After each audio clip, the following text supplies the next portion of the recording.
तो हेलो बालकों, कैसे हो आप लोग? उम्मीद करते हैं अच्छे होंगे। स्वागत है आप सभी का आज के इस नए लेक्चर में, जहां पर हम लोग पढ़ने वाले हैं अर्थव्यवस्था एवं इसके विकास का इतिहास। ठीक है, जिसका थर्ड लेक्चर आज हम लोग करने वाले हैं। तो अभी तक जितने चीज़ें आपने पढ़ रखी हैं उनको रिवाइज कर लेना है। उसके बाद इस लेक्चर को आगे पढ़िएगा या इसको देखिएगा। तो चलिए शुरू करते हैं। आज हम लोग कौन कौन से टॉपिक पढ़ने वाले हैं। ठीक है, तो हम लोग का पहला टॉपिक है मौद्रिक विकास एवं उससे संबंधित पद। दूसरा है आर्थिक विकास की माप और सूचकांक।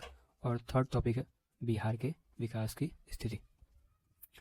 ये तीन टॉपिक्स चैप्टर का आखिरी टॉपिक्स होगा, जिसके बारे में आज हम लोग पढ़ लेंगे। मतलब कि आज जो है हमारा फर्स्ट चैप्टर खत्म हो जाएगा।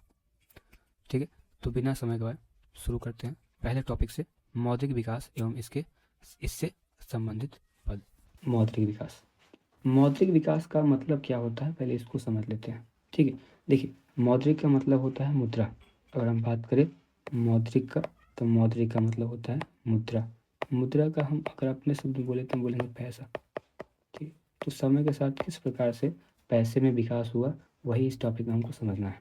ठीक है, चलिए अब देखिए जो आपका मुद्रा होता है या पैसा होता है, इसका इस्तेमाल हम किस में करते हैं? तो आप बोलिएगा ना, कोई चीज़ को खरीदने में। ठीक है, या फिर हाँ वही खरीदने में, या बोल सकते हैं कि लेन देन में। हम उनको पैसा देते हैं, उनके बदले वो हमें सामान देते हैं। ठीक है, लेकिन अज्यूम कीजिए ऐसा समय जब हमारे पास कोई मुद्रा नहीं होगी, क्योंकि मुद्रा समय के साथ बनी है।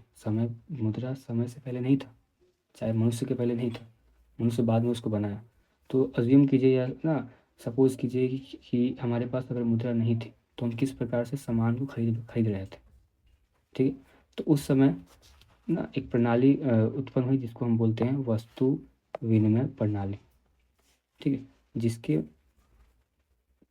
जिसके द्वारा हम लोग किसी भी सामान का या वस्तु जो है उसका लेन देन करते थे, या बोलेंगे हम उसको खरीदते थे। ठीक है, कैसे खरीदते थे? तो वस्तु का विनिमय करके। ठीक, अब इसको समझिए। ठीक है, जब मुद्रा का विकास नहीं हुआ था तो लोग वस्तु का लेन देन कर अपनी आवश्यकताओं की पूर्ति करते थे। इस पद्धति को वस्तु विनिमय प्रणाली कहते हैं। ठीक है, मतलब कि देखिए जब मुद्रा नहीं बना था तो उस समय अगर किसी व्यक्ति को कोई और सामान चाहिए होता था तो वो कैसे लेगा? ठीक है, क्योंकि किसी एक आदमी के पास सभी वस्तुएं नहीं हो सकती है। ठीक है, तो अगर उसको किसी चीज़ की ज़रूरत पड़ी, वो चीज़ किसी दूसरे के पास है, तो उससे कैसे लेगा? ठीक है, तब समय इस प्रणाली का यूज़ करते थे कि जिस आदमी को कोई और सामान लेना है तो इसके पास जो इसके पास सामान रखा हुआ है वो किसी और को दे करके उससे कोई और सामान ले सकता था। ठीक है, इसी को बोला गया वस्तु विनिमय प्रणाली, वस्तु का लेन देन। अब आपके मन में सवाल उठ रहा होगा कि ये जो मौद्रिक विकास में वस्तु विनिमय प्रणाली थी, इसका इस्तेमाल अभी हम लोग क्यों नहीं करते हैं? तो इसके समझने के लिए आपको ये समझना होगा प्रॉब्लम क्या थी। मुझे नए जूते चाहिए, बट जूते वाला कहता है कि वो मेरी मछली नहीं लेगा, उसको पॉटरी चाहिए, और पॉटरी वाला भी मछली नहीं लेना चाहता, उसे गेहूं चाहिए। अब मैं क्या करूं? इसे कहते हैं डबल कोइंसिडेंस ऑफ वांट्स, अर्थात विचारों का ना मिलना। क्या सुनना, तू मुझे अपना घोड़ा दे दे, बदले में चाहे मुझसे 10 हैंडमेड बास्केट ले ले। पर ये घोड़ा तो मैं 20 बास्केट में देता हूँ। अरे चल कोई ना, आधा घोड़ा ही दे दे। इसे कहेंगे इनडिविजिबिलिटी ऑफ गुड्स, अर्थात सामानों का अविभाजन होना। यार मेरे को ना किसी ने स्टॉक टिप दी कि सारी चीजें बेच के सब्जियां स्टॉक कर ले, लेकिन मैं कहा पता उससे पहले मेरी सारी सब्जियां बेकार है। And some goods are perishable. हो सकता है ये प्रॉब्लम सॉल्व हो सकती थी, बट ये बड़ी प्रॉब्लम सॉल्व नहीं हो पाई। Problem of exchange rates. Let's से इनके गांव में बस 5 ही गुड्स हैं, fishes, pottery, baskets, cows and shoes. तो इस गांव के लोगों को 10 अलग अलग एक्सचेंज रेट याद रखनी पड़ेगी। Fish to pottery, fish to baskets, fish to shoes, fish to cows, pottery to baskets, pottery to shoes, pottery to cows, baskets to shoes, baskets to cows, and shoes to cows. What if इनके गांव में 10 items हैं? तो formula लगा लो, n गुना n-1 बटा 2 मतलब 45 exchange rates. पर बाबा हमारे गांव में तो 1000 से ज्यादा प्रोडक्ट्स हैं। मतलब 1000 गुना 999 बटा 2। मतलब 4,99,500 एक्सचेंज रेट्स याद रखनी पड़ेंगी। दादा यहाँ तो हम फेल हो गए। चलो गिफ्टिंग इकोनॉमी पे ही चलते हैं, अच्छे दिन तो वही थे ना। एंडी की बात तो सही है, अच्छे दिन तो पहले ही थे, क्योंकि हमारे पास आज वेल्थ तो है, बट हमें करेंसी की जरूरत है। ऐसी करेंसी जो सभी लोग एक्सेप्ट कर पाए, उसकी इंट्रिंसिक वैल्यू भी हो ताकि हम उसे कंज्यूम भी कर पाएं और उसे as a store of wealth भी रख पाएं। वो डिविजिबल भी तो होनी चाहिए ताकि छोटे छोटे आइटम भी हम उससे खरीद पाएं, और घोड़ों गधों जितनी भारी भी नहीं होनी चाहिए ताकि बाहर गांव जाते वक्त हम उसे कैरी कर पाएं। इतनी सारी कठिनाइयाँ होने के बाद अब हमें ऐसी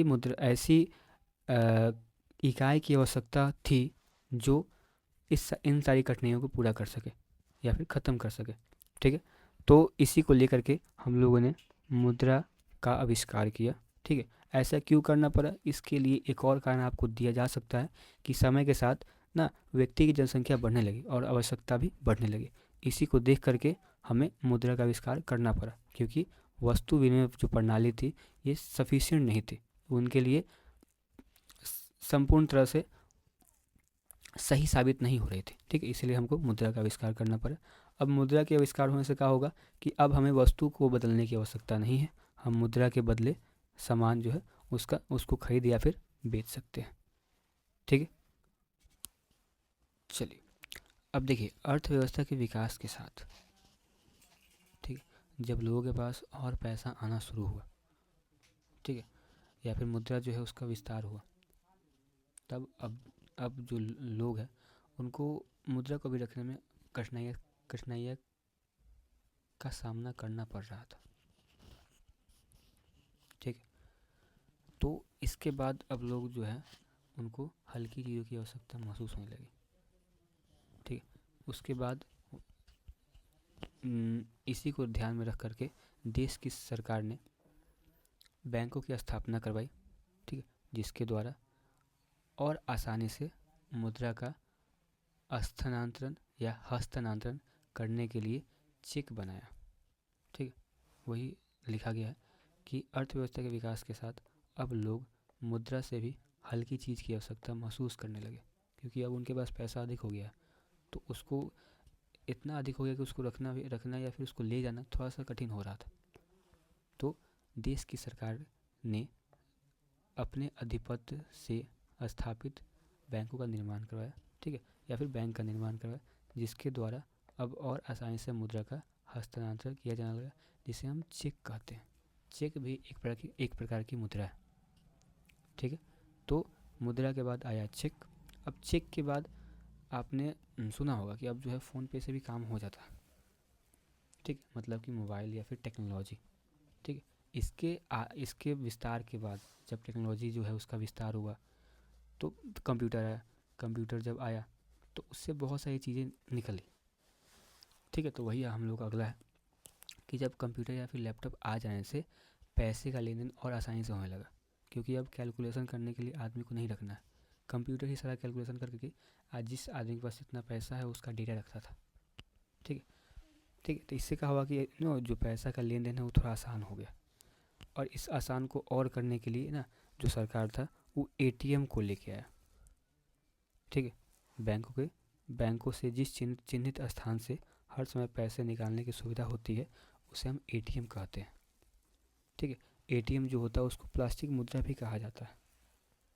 ठीक है, अब एटीएम जो है उसका फुल फॉर्म होता है ऑटोमेटिक टेलर मशीन। याद कर लीजिएगा, कभी कभी ऑब्जेक्टिव पूछता है कि एटीएम का फुल फॉर्म क्या होता है। इसके अलावा जब एटीएम आया था तो उसके साथ साथ डेबिट कार्ड का भी नाम आपने सुना होगा और क्रेडिट कार्ड का भी आपने नाम सुना होगा, जो एक प्रकार का प्लास्टिक मुद्रा है। ठीक है, प्लास्टिक का कार्ड होता है जिससे हम पैसा का लेन देन करते हैं। ठीक है, तो यहाँ तक हम लोग जो मुद्रा का विकास हुआ। ठीक है, पहले मुद्रा नहीं था तो हम लोग लेन देन या बोलेंगे ना वस्तु विनिमय प्रणाली का यूज़ कर रहे थे। उसके बाद हम लोग मुद्रा का आविष्कार किए। मुद्रा के आविष्कार के बाद हमको लगा कि मुद्रा थोड़ा और भारी हो रहा है या अधिक धन हम मुद्रा के फॉर्म में नहीं रख सकते हैं, तो सरकार ने चेक चेक जो है उसको चेक बनाया।